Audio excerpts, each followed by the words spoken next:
வணக்கம். மாலை முரசு செய்திகளை விரிவாக பார்ப்பதற்கு முன் தலைப்புச் செய்திகள். மக்களவைத் தேர்தலுக்கான அதிமுக தேர்தல் அறிக்கை வெளியிட்டார் OPS. கல்வி கடன், வேளாண் கடன் தள்ளுபடி, மழைநீர் சேமிப்புக்கு புதிய திட்டம் அறிவிப்பு. திமுகவின் தேர்தல் அறிக்கை வெளியிட்டு MK ஸ்டாலின் பேச்சு. நீட் தேர்வுக்கு விலக்கு, தமிழை மத்திய ஆட்சி மொழி ஆக்குவதாகவும் உறுதி.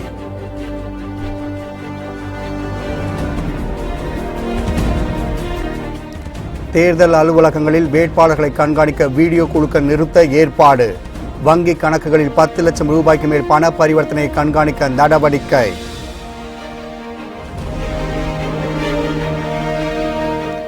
(283) தொகுதிகளை வென்று மீண்டும் பாஜகவை ஆட்சி அமைக்கும் என டைம்ஸ் நவ் கருத்து கணிப்பு. தமிழகத்தில் திமுக கூட்டணி 34 தொகுதிகளை கைப்பற்றும் எனவும் தகவல்.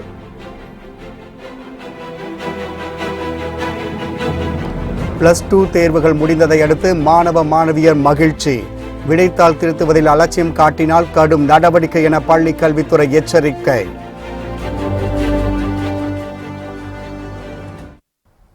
மக்களவைத் தேர்தலை முன்னிட்டு அதிமுக தேர்தல் அறிக்கையில் இடம்பெற்றுள்ள சிறப்பு அம்சங்களை ஒருங்கிணைப்பாளர் O. பன்னீர்செல்வம் அறிவித்துள்ளார்.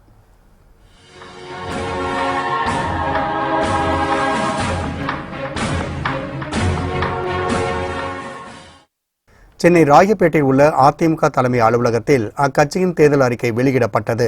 இந்நிகழ்ச்சியில் ஒருங்கிணைப்பாளர் O. பன்னீர்செல்வம், இணை ஒருங்கிணைப்பாளர் எடப்பாடி பழனிசாமி உள்ளிட்டோர் பங்கேற்றனர். தேர்தல் அறிக்கை தயாரித்த குழுவினருக்கு பாராட்டு தெரிவித்த பன்னீர்செல்வம், சமூக நீதி கொள்கையில் மதச்சார்பின்மையில் அதிமுக அசைக்க முடியாத நம்பிக்கை கொண்டுள்ளதாக குறிப்பிட்டார். அம்மா தேசிய வறுமை ஒழிப்பு திட்டம் செயல்படுத்தப்படும் என்றும், மாதாந்திர நேரடி உதவித்தொகை 1500 ரூபாய் வழங்கும் திட்டம் நாடு முழுவதும் வறுமை கோட்டிற்கு கீழ் உள்ளவர்களுக்கு செயல்படுத்தப்படும் என்றும் தேர்தல் அறிக்கையில் இடம்பெற்றுள்ளதாக குறிப்பிட்டார்.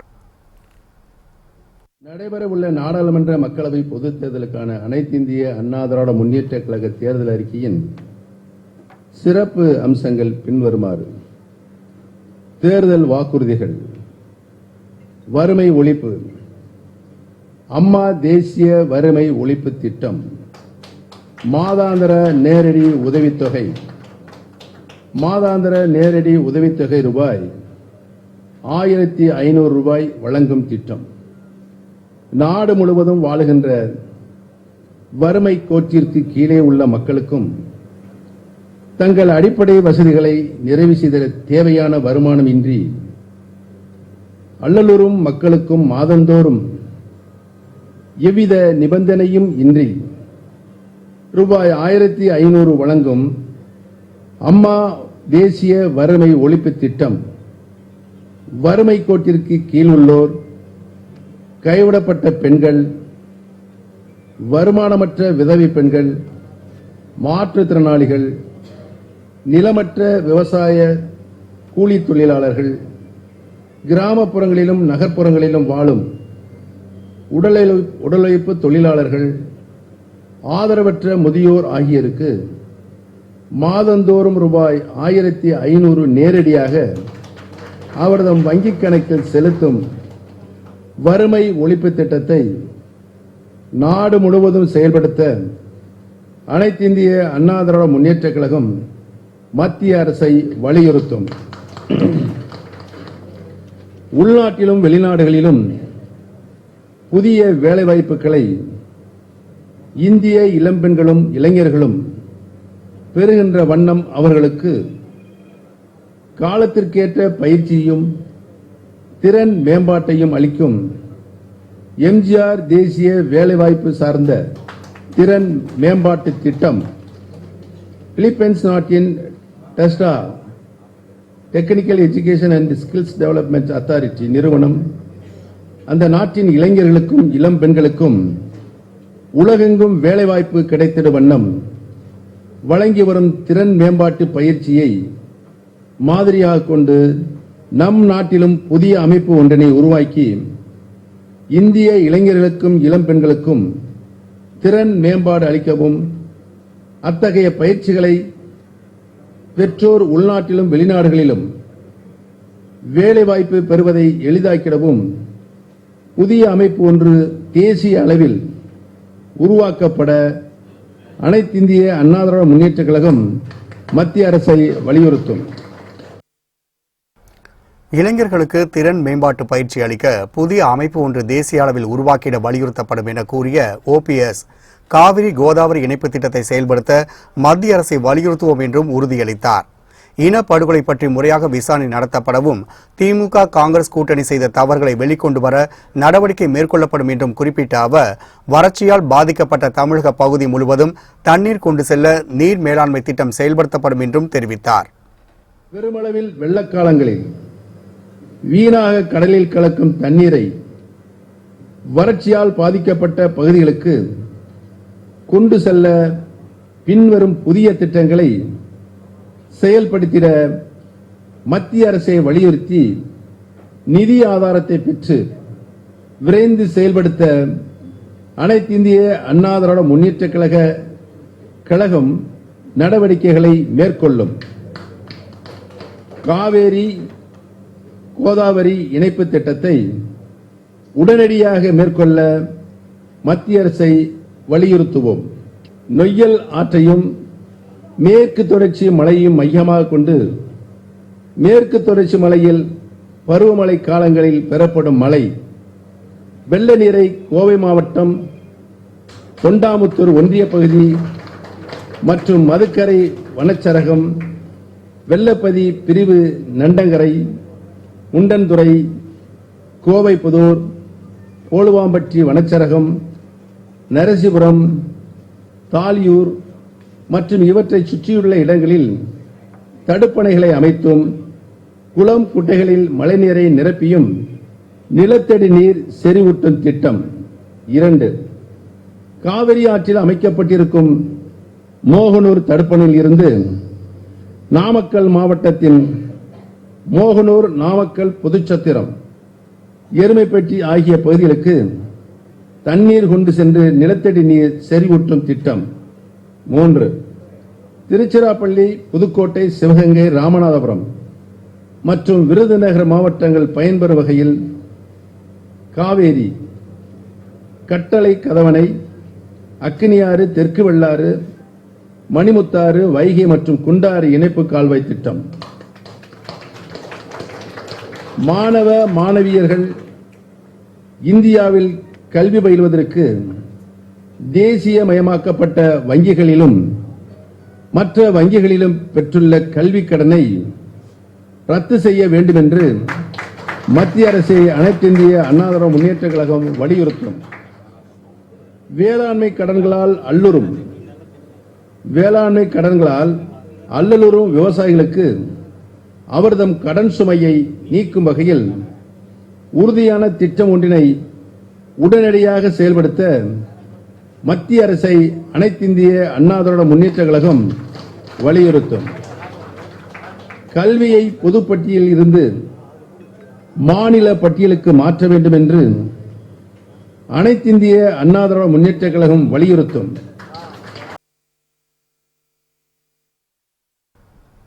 மக்களவைத் தேர்தலில் திமுக கூட்டணி தோல்வி அடையும் என உறுதியளித்துள்ள மீன்வளத்துறை அமைச்சர் ஜெயக்குமார், இலங்கையில் நடைபெற்ற இனப்படுகொலைக்கு திமுக பதில் சொல்லி ஆக வேண்டும் என குறிப்பிட்டார். சென்னையில் செய்தியாளர்களிடம் பேசிய அவர், தமிழ் மொழியை அலுவல் மொழியாக்க வேண்டும் என தேர்தல் அறிக்கையில் குறிப்பிடப்பட்டுள்ளதாகவும் கூறினார். திமுக பாத்தீங்கன்னா ஒரு அரைவேக்காட்டுத்தனமான ஒரு தேர்தல் அறிக்கை. எப்படி சொல்றேன்னா, ஒரு தமிழ்ன்றது இப்போ நாங்கள் சொல்கிறோம், இதை ஒரு அஃபிஷியல் லாங்குவேஜ் ஆக்கணும்னு சொல்லி எங்களோட தேர்தல் அறிக்கை சொல்கிறோம். ஆனால் திமுக தேர்தல் அறிக்கையில் என்ன சொல்கிறாங்கன்னா, கோ அஃபிஷியல் லாங்குவேஜ். அது என்ன கோ அஃபிஷியல் லாங்குவேஜ்னு எனக்கு தெரியல. அது கோ அஃபிஷியல் லாங்குவேஜ்னா என்னது? நாங்கள் சொல்கிறது என்னென்னா, அஃபிஷியல் லாங்குவேஜாகவே தமிழை அறிவிக்கிறேன்னு சொல்லிட்டு நாங்கள் இங்கே ஃபைட் பண்ணுறதுக்கு மத்திய அரசு வலியுறுத்துறதுக்கு நாங்கள் அறிக்கை கொடுத்துருவோம். ஆனால் இவர் கோ அஃபிஷியல் லாங்குவேஜ்னா எந்த அளவுக்கு ஒரு மொழியில ஒரு துரோகத்தினுடைய வெளிப்பாடு தான் நிச்சயமா தேர்தல் அறிக்கை வெளியிடுது. மதுரை, தேனி, விருதுநகர் ஆகிய 3 தொகுதிகளில் அதிமுக அதிக வாக்குகள் வித்தியாசத்தில் வெற்றி பெறும் என அமைச்சர் ஆர்.பி. உதயகுமார் தெரிவித்துள்ளார். மதுரையில் செய்தியாளர்களுக்கு பேட்டியளித்த அவர், கூட்டணி காரணமாக தற்போதைய எம்பிக்களுக்கு வாய்ப்பு கொடுக்க முடியவில்லை என்று கூறினார்.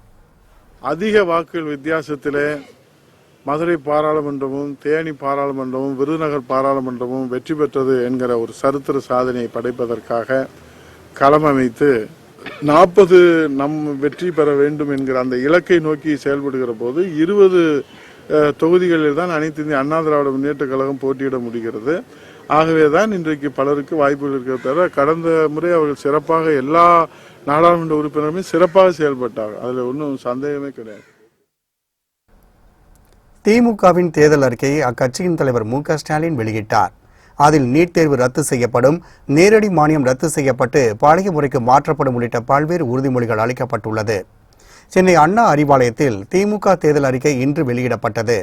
அக்கட்சியின் தலைவர் மு.க. ஸ்டாலின் வெளியிட்டுள்ள தேர்தல் அறிக்கையில் விவசாயத்துறைக்கு தனி பட்ஜெட் நாடாளுமன்றத்தில் தாக்கல் செய்யப்படும் என உறுதியளிக்கப்பட்டுள்ளது.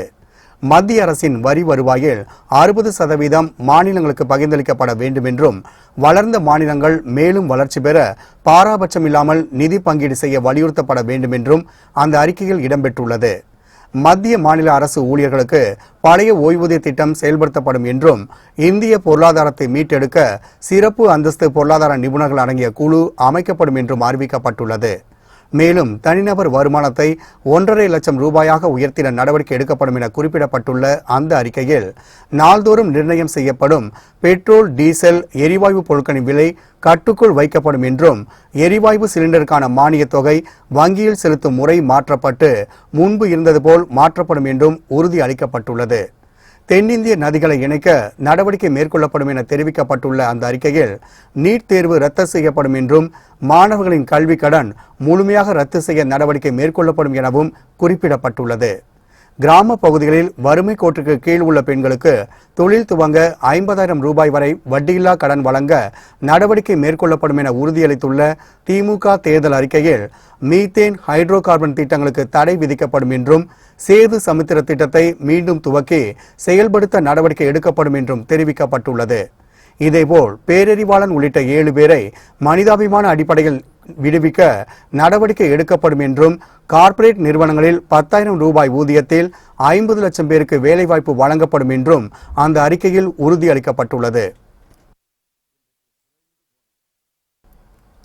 திமுக தேர்தல் அறிக்கை மிக சிறப்பாக அமைக்கப்பட்டுள்ளதாக மதிமுக பொதுச் செயலாளர் வைகோ பெருமைப்பட கூறியுள்ளார். சென்னை அண்ணா அறிவாலயத்தில் செய்தியாளர்களை சந்தித்து பேசிய அவர், சட்டமன்ற தேர்தலுக்கும் தனியாக தேர்தல் அறிக்கை தயாரித்து ஆட்சி நடத்த முன்கூட்டியே திட்டமிட்டு திமுக செயல்படுவதாகவும் புகழாரம் சூட்டினார். இன்றைக்கு திராவிட முன்னேற்ற கழகம் நாடாளுமன்ற தேர்தலுக்காக வெளியிட்டிருக்கக்கூடிய தேர்தல் அறிக்கை மிக சிறப்பாக அமைக்கப்பட்டுள்ளது. அந்த அறிக்கையில் தமிழ்நாட்டில் இயங்குகின்ற மத்திய அரசு அலுவலகங்களில் தமிழ் ஒரு இணை ஆட்சி மொழியாகுவதற்குரிய சட்டப்பூர்வ நடவடிக்கைகள் மேற்கொள்ளப்படும் என்றும், வேளாண் துறைக்கென்றே மத்தியில் தனியாக ஒரு நிதிநிலை அறிக்கை வெளியிடுகின்ற நிலையை உருவாக்குவோம் என்றும், முடங்கி கிடக்கின்ற சேது சமுத்திர கால்வாய் திட்டத்தை நிறைவேற்றுவோம் என்றும் சிறப்பான குறிப்புகளாக இந்த தேர்தல் அறிக்கை அமைந்திருக்கின்றது. சட்டமன்ற தொகுதிகளுக்கும் இடைத்தேர்தலை சந்திக்க இருக்கின்ற சட்டமன்ற தொகுதிகளுக்கும் தனித்தனியாக அதற்கும் தேர்தல் அறிக்கையை தயாரித்து ஒரு அரசை நடத்துவதற்கு முன்கூட்டி எப்படி திட்டமிட்டு செயல்பட வேண்டும் என்பதற்கு உதாரணமாக திராவிட முன்னேற்ற கழகம் திகழ்கிறது. அதிமுக மற்றும் திமுக வெளியிட்டுள்ள தேர்தல் அறிக்கைகளில் ஒரே மாதிரியாக இருந்த சில வாக்குறுதிகளை தற்போது காணலாம்.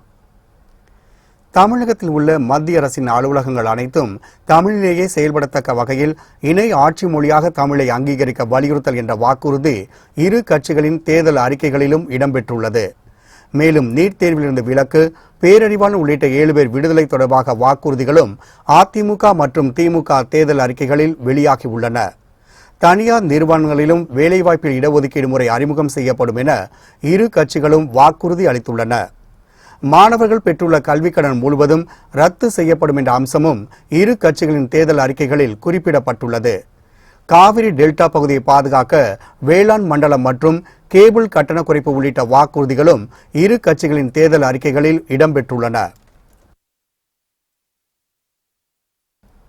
நாடாளுமன்ற தேர்தலோடு சட்டசபை தேர்தலும் நடைபெற உள்ளதால் அதிமுக தலைமையிலான கூட்டணி 40 இடங்களிலும் வெற்றி பெறும் என கரூர் மக்களவைத் தொகுதிக்கான அதிமுக வேட்பாளர் தம்பிதுரை தெரிவித்தார்.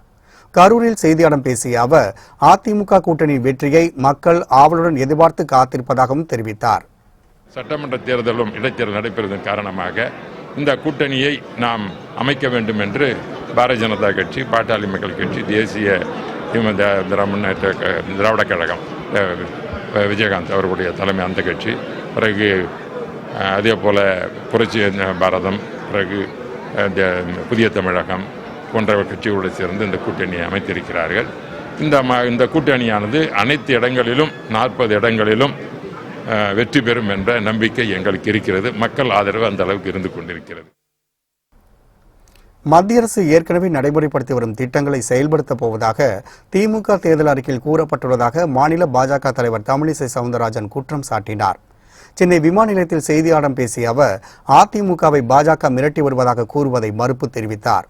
மேலும் அதிமுகவுடன் தோழமையோடுதான் பாஜக உள்ளதாகவும் அவர் கூறினார். பொய்யான ஒரு தேர்தல் அறிக்கை ஏற்கனவே மத்திய அரசு நடத்தி கொண்டிருப்பதையெல்லாம் நடத்தவில்லை என்று சொல்லுகின்ற ஒரு தேர்தல் அறிக்கையாக இருக்கிறது. அதனால் இனிமேல் மக்கள் இதை நம்ப போவதில்லை. ஸ்டாலின் சொல்றாருல அதிமுக நாங்க மிரட்டி கொண்டிருக்கிறோம்னு, நாங்க அவங்களோட இயல்பா சுதந்திரமா அவங்க ஒரு தேர்தல் அறிக்கையை கொடுக்கறதுல இருந்து எந்த விதத்திலும் நாங்கள் தோழமையோடு தான் நடந்து கொண்டிருக்கிறோம் அப்படின்றது தேர்தலுக்கு உங்களுக்கு வெளிப்படையா தெரிகிறது.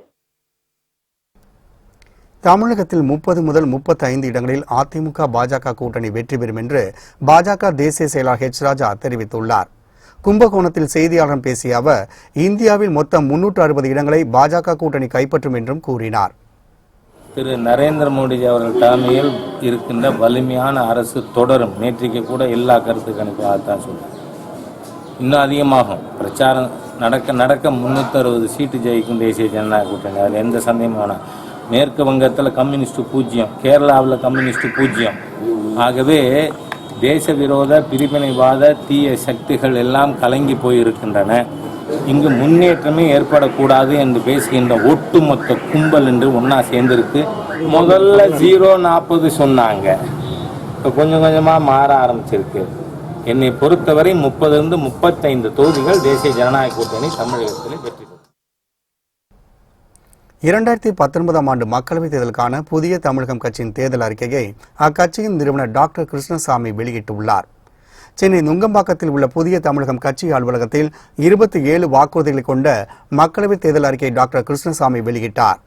மதுரை மூலம் குற்றாலம் வரை சாலைகளின் இருமருங்கிலும் தொழிற்பேட்டைகளை உருவாக்க நடவடிக்கை எடுக்கப்படும் என்று கூறிய அவர் அதிமுக, பாமக, பாஜக, தேமுதிக, என்ஆர் காங்கிரஸ், தமாக மற்றும் புதிய நீதி கட்சியின் ஆதரவு பெற்ற புதிய தமிழகம் கட்சியை தென்காசியில் வெற்றி பெற செய்ய வேண்டும் என கேட்டுக்கொண்டார். தேசிய அளவில் பாரதிய ஜனதா கட்சியின் தலைமையிலும் தமிழகத்தில் அஇஅதிமுக தலைமையிலும் அமையப்பெற்றக்கூடிய தேசிய ஜனநாயக கூட்டணியில் வடக்கு மாவட்டங்களில் வலுவாக உள்ள பாமக, கிழக்கு, மேற்கு மற்றும் தென் தமிழகத்தில் வலுவாக உள்ள புதிய தமிழகம், தமிழகத்தில் அனைத்து பகுதிகளிலும் கணிசமான வாக்கு வங்கி உள்ள தேமுதிக, காங்கிரஸை அடையாளப்படுத்தும் தமிழ் மாநில காங்கிரஸ், புதிய நீதி கட்சி, பெருந்தலைவர் காமராஜர் மக்கள் கட்சி ஆகிய கட்சிகள் ஒருங்கிணைந்து ஒரு மகத்தான வெற்றி கூட்டணி அமைத்திருக்கிறது. மதுரை முதல் குற்றாலம் வரையிலும் சாலையின் இருமருங்கிலும் தொழிற்பேட்டைகளை இண்டஸ்ட்ரியல் காரிடார் உருவாக்க நடவடிக்கை எடுப்போம். தமிழக காங்கிரஸ் முன்னாள் தலைவர் குமரி ஆனந்தனின் 87வது பிறந்தநாளை ஒட்டி அரசியல் தலைவர்கள், முக்கிய பிரமுகர்கள் வாழ்த்து தெரிவித்துள்ளனர். தமிழக காங்கிரசின் முன்னாள் மூத்த தலைவர் குமரி ஆனந்தனின் தனது 87வது பிறந்தநாளை ஒட்டி சென்னை சத்தியமூர்த்தி பவனில் அமைந்துள்ள பெருந்தலைவர் காமராஜ் மற்றும் சத்தியமூர்த்தி ஆகியோர் திருவுருவ சிலைக்கு மாலை அணிவித்து மலர் தூவி மரியாதை செலுத்தினார்.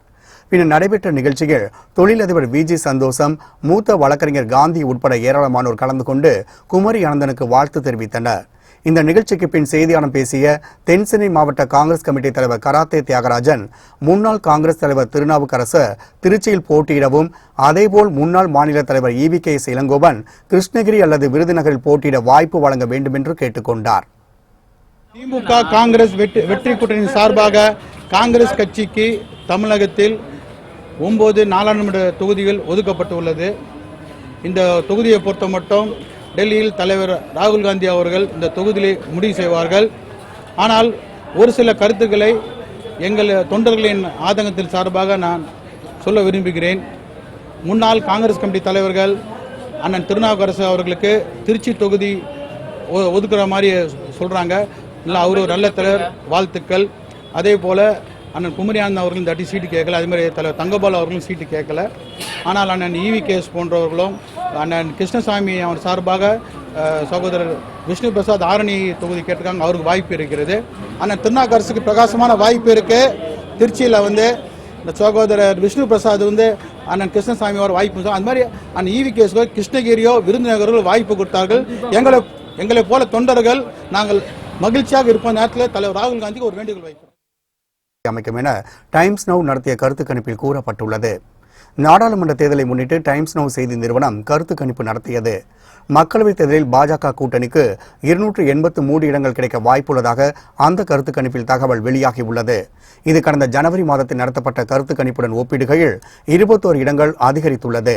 பெரும்பான்மைக்கு வேண்டிய 272 தொகுதிகளை விட அதிகமாக உள்ளதால் மீண்டும் பாஜக கூட்டணியே மத்தியில் ஆட்சி அமைக்கும் என கருதப்படுகின்றது. பாலக்கோட் தாக்குதலுக்கு பின் பாஜகவின் செல்வாக்கு அதிகரித்திருப்பதாக டைம்ஸ் நவ் செய்தி நிறுவனம் கருத்து கணிப்பில் தெரிய வந்துள்ளது. காங்கிரஸ் கூட்டணிக்கு 135 இடங்களையும் மற்ற கட்சிகள் 125 இடங்களை வெல்லும் எனவும் அந்த கருத்து கணிப்பில் தெரிவிக்கப்பட்டுள்ளது. தமிழகத்தில் மொத்தமுள்ள 39 தொகுதிகளில் திமுக கூட்டணி 34 இடங்களை கைப்பற்றும் எனவும் அதிமுக கூட்டணி 5 இடங்களில் மட்டுமே வெல்லும் எனவும் கூறப்படுகின்றது. தமிழகம் மற்றும் புதுச்சேரியில் 12ஆம் வகுப்பு பொதுத் தேர்வு இன்றுடன் நிறைவு பெற்றது. கடந்த மார்ச் 1ஆம் தேதி முதல் 12ஆம் வகுப்புகளுக்கு பொதுத் தேர்வு தொடங்கியது. தமிழகம் மற்றும் புதுச்சேரியிலிருந்து 10 லட்சத்திற்கும் மேற்பட்ட மாணவ மாணவியர் இந்த தேர்வை எழுதினர். இந்நிலையில் 12ஆம் வகுப்பு பொதுத் தேர்வுகள் இன்றுடன் முடிவடைந்தன. இதனால் மாணவர்கள் உற்சாகத்துடன் வீட்டிற்கு திரும்பினர். தேர்வு முடிந்த நிலையில் விடைத்தாள்கள் அனைத்தும் சென்னை தேர்வு மையத்திற்கு அனுப்பப்பட்டு அவற்றுக்கு டம்மி எண்கள் போடும் பணி நடந்து வருகின்றன. மேலும் வரும் 29ஆம் தேதி விடைத்தாள் திருத்தும் பணி தொடங்கும் என்று அறிவிக்கப்பட்டுள்ளது.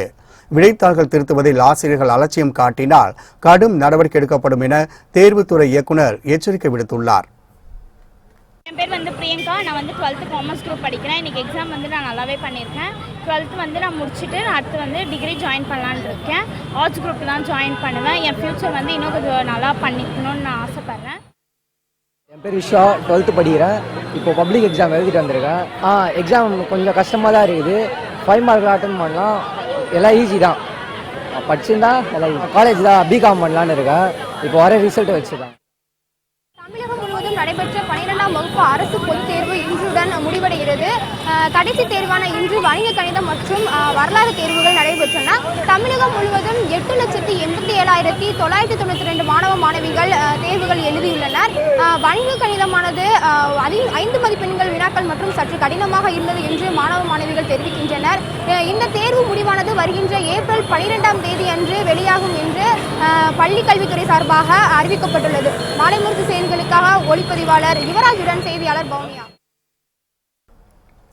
மும்பை சர்ச்கேட் ரயில் நிலையத்தில் புறநகர் ரயிலிருந்து தவறி விழுந்த வாலிபர் மயிரிழையில் உயிர் பிழைத்துள்ள சம்பவம் பரபரப்பை ஏற்படுத்தியுள்ளது.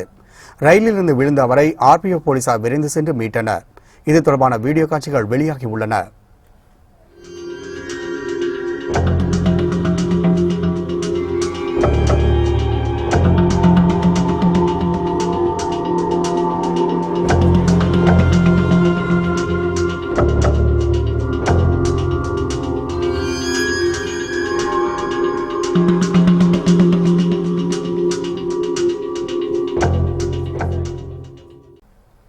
சென்னை உயர்நீதிமன்ற வளாகத்தில் அமைந்துள்ள குடும்ப நல நீதிமன்றத்தில் நீதிபதி முன்னிலையில் மனைவியை கணவன் கத்தியால் வெட்டிய சம்பவம் பெரும் பரபரப்பை ஏற்படுத்தியுள்ளது. சென்னை உயர்நீதிமன்ற வளாகத்தில் உள்ள குடும்ப நல நீதிமன்றத்தில் நீதிபதி கலைவாணன் முன்னிலையில் விவாகரத்து வழக்கு விசாரணைக்கு வந்தது. அப்போது விவாகரத்து வழக்கில் ஆஜராக வந்த மனைவி வரலட்சுமியை கணவன் சரவணன் சத்தியால் வெட்டினார். இதனையடுத்து இரத்த வெள்ளத்தில் விழுந்த வரலட்சுமி உடனடியாக சென்னை ஸ்டான்லி மருத்துவமனைக்கு கொண்டு செல்லப்பட்டார். இதனைத் தொடர்ந்து நீதிமன்றத்தில் இருந்த காவலர்கள் சரவணனை கைது செய்து அவரிடம் விசாரணை நடத்தி வருகின்றனர். முதற்கட்ட விசாரணையில் சரவணன் மாநகர போக்குவரத்து பேருந்தில் ஓட்டுநராக இருப்பது தெரிய வந்துள்ளது. சென்னை உயர்நீதிமன்றத்தில் உச்சகட்ட பாதுகாப்பு இருந்தும் சரவணன் கத்தியை கொண்டு வந்து நீதிபதி கண் எதிரே மனைவி வரலட்சுமி வெட்டியிருப்பது பல்வேறு கேள்விகளை எழுப்பியுள்ளது. பொள்ளாச்சி பாலியல் வன்கொடுமை சம்பவத்தை கண்டித்தும் குற்றவாளிகளுக்கு கடும் தண்டனை வழங்க வலியுறுத்தியும் பொள்ளாச்சியில் இன்று கடையடைப்பு போராட்டம் நடைபெற்றது. பொள்ளாச்சி பாலியல் வன்கொடுமை சம்பவத்தின் எதிரொலியாக பல்வேறு இடங்களில் போராட்டங்கள் நடைபெற்று வருகின்றன. இதனிடையே குற்றவாளிகளுக்கு கடும் தண்டனை வழங்க கோரி பொள்ளாச்சியில் கடையடைப்பு போராட்டம் நடைபெற்றது. இதன் காரணமாக வெளி மாநிலங்களுக்கு காய்கறிகள் கொண்டு செல்லும் பணிகள் அனைத்தும் முடங்கின. மேலும் ஆட்டோ ஓட்டுநர்களும் வேலைநிறுத்த போராட்டத்தை மேற்கொண்டு தங்கள் எதிர்ப்பை தெரிவித்தனர். இதேபோல் நெல்லை மாவட்டம் பாளையங்கோட்டை சித்த மருத்துவமனை எதிரில் பொள்ளாச்சி சம்பவத்தை கண்டித்து ஆர்ப்பாட்டம் நடைபெற்றது. தமிழ்நாடு அரசு ஊழியர் சங்கத்தின் சார்பில் நடைபெற்ற இந்த ஆர்ப்பாட்டத்தில் பாலியல் சம்பவத்தில் தொடர்புடைய அனைவரையும் உடனடியாக கைது செய்து தண்டனை வழங்க வேண்டும் என வலியுறுத்தப்பட்டது. மேலும் பாலியல் வன்கொடுமை சம்பவத்தை கண்டித்து ராமநாதபுரத்தில் வழக்கறிஞர்கள் சங்கம் சார்பில் கண்டன ஆர்ப்பாட்டம் நடைபெற்றது. வன்கொடுமையில் ஈடுபட்ட கயவர்களுக்கு வழங்கப்படும் தண்டனை இனி யாரும் இதுபோன்ற செயல்களில் ஈடுபடாதவாறு கடுமையாக இருக்க வேண்டும் என்று வழக்கறிஞர்கள் வலியுறுத்தினர். புத்தமுதிய செய்திகள் அவ்வப்போது முழுமையாக மாலை முரசு தொலைக்காட்சி வழங்கும். இணைந்திருங்கள் மாலை முரசு தொலைக்காட்சியுடன். வணக்கம்.